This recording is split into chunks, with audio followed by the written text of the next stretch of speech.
Menurut ibu dan bapak, apa sih gelar terbaik yang pada zaman hari ini banyak sekali orang berbangga dengan banyak gelarnya? Entah itu profesor, doktor, dan lain-lain, sampai ujungnya almarhum, semua merasa kalau gelarnya banyak berasa paling hebat. Bagi saya, gelar terbaik bagi kita adalah gelar ayah atau gelar ibu.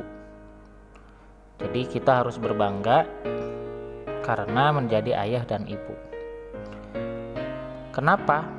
Ayah dan ibu memiliki tugas dan tanggung jawab yang mulia yang menentukan bagaimana masa depan anak kita, terutama sampai dipertanggungjawabkan di hadapan Allah. Ilmu semakin kesini semakin berkembang, tetapi ilmu yang paling minim itu adalah ilmu tentang manusia dan komunikasi. Walaupun banyak sekali sekarang jurusan komunikasi yang paling banyak peminatnya. Kenapa ini selalu harus diteliti? Karena banyak akar masalah karena manusia tidak kenal tentang manusia dan tidak tahu cara berkomunikasi yang baik. Sampai hari ini, kemungkinan menurut perkiraan saya, dalam proses pembelajaran itu banyak masih konsepnya itu human doing. Bagaimana orang-orang itu melakukan sesuatu, sibuk bekerja, belajar untuk bagaimana bekerja di masa yang akan datang, bukan human being, yaitu bagaimana manusia menjadi. Dia itu harus berkembang dengan sesuai potensi dirinya. Kadang-kadang masih ada ungkapan atau bahasa komunikasi yang sangat kurang pas bagi orang tua yang disampaikan kepada anak. Contohnya, tolong pahami papa, tolong pahami mama, itu ngomong kepada anak. Padahal anak gak paham. Yang harus paham itu adalah pahami anak oleh bapak dan ibu, bukan anak suruh memahami bapak ibu yang sudah dewasa. Yang kedua, pukulan yang telak bagi seorang anak itu suka membanding-bandingkan anak. Kamu tuh harus kayak kakakmu begini dan begitu. Kakakmu mah begini, wah begitu. Itu membanding-bandingkan anak itu adalah membunuh potensi. Ibaratnya ibu dan bapak mengajarkan ikan untuk memanjat pohon, kan gak mungkin. Gak bisa setiap manusia itu dibanding-bandingkan. Jadi bagi orang tua, jangan jadi orang tua awam, tapi sok tahu padahal belum pernah sekolah orang tua. Nah, karena udah merasa orang tua, rata-rata biasanya merasa udah pinter, udah paling tahu, padahal dia sendiri belum pernah sekolah orang tua. Dulu kadang anak ada yang menggelari orang tuanya seperti monster. Lagi kecil, lagi di ayunan, ditimbang-timbang, disayang, makin gede, orang tua berubah menjadi sosok monster.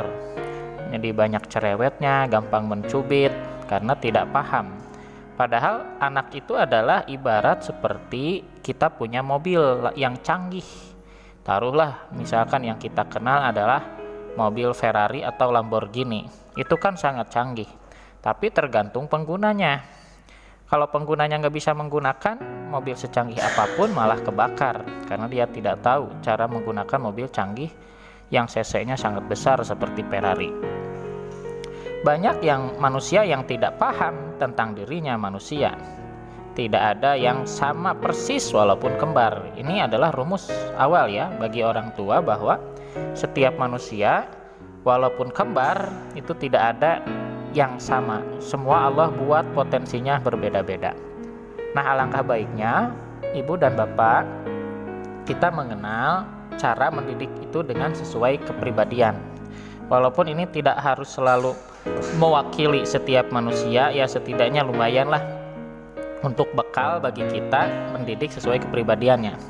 Yang saya akan sampaikan pada kesempatan ini adalah tentang tipe kepribadian anak, tentang kelebihan dan kekurangannya dan cara menghadapinya menurut teori Hippocrates, menurut bawaan lahir ya.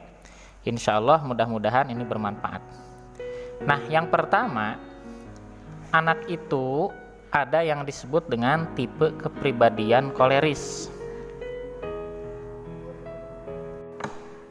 Ciri anak memiliki tipe kepribadian koleris diantaranya adalah dia itu dominan dan berorientasi pada target, sehingga karakter-karakternya tegas, cenderung untuk memimpin.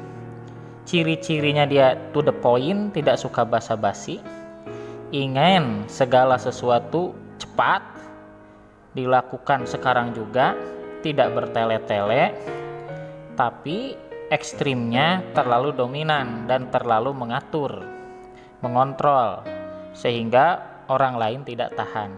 Ini kepribadian koleris ya.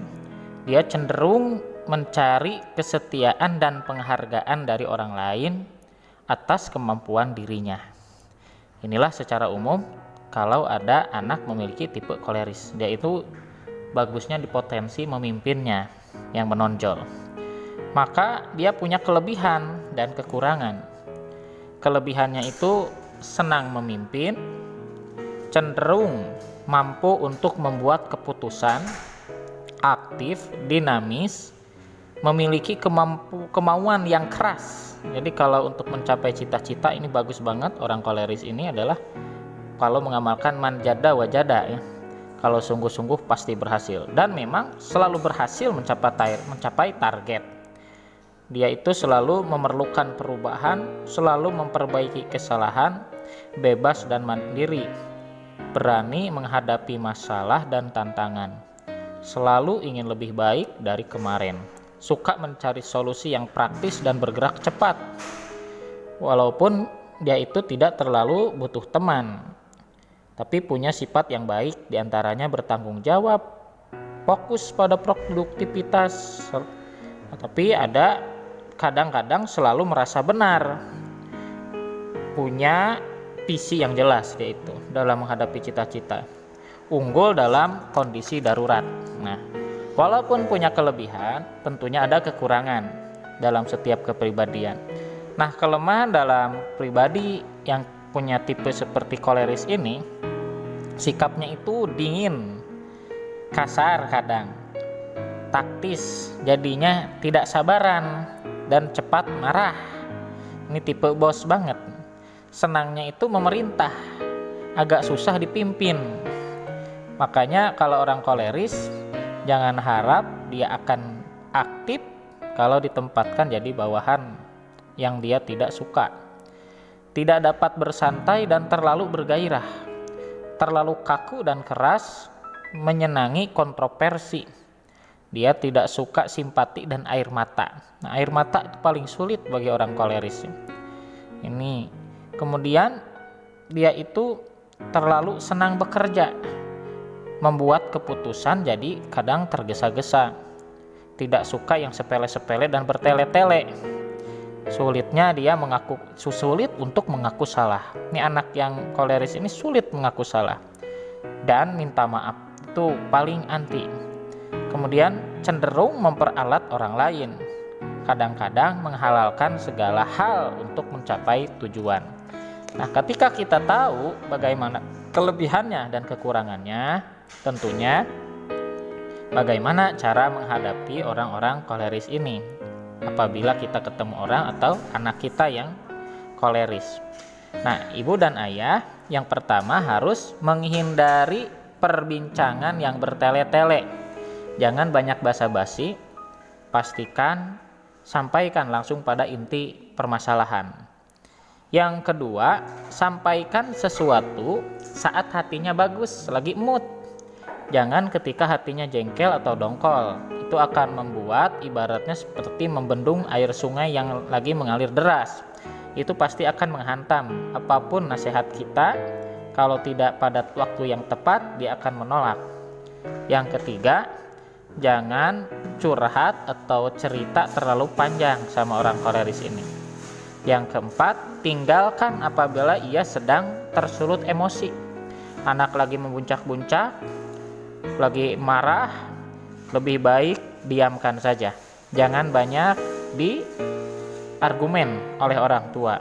Dan yang terakhir, kelima, perhatikan setiap bicara dan bertindak agar kita tidak dimanipulasi. Karena dia itu tipenya memimpin, kadang suka juga memberikan alasan yang sepertinya logis tetapi untuk kepentingan dia. Dan dia itu karena pemimpinnya, tipenya ini suka memperalat orang lain. Nah, kita harus hati-hati. Itulah diantara tipe kepribadian yang pertama tentang pribadi koleris. Insya Allah 3 pribadi lagi akan dilanjut pada bagian 2, 3, dan 4. Mudah-mudahan ini menjadi wawasan bagi kita semua.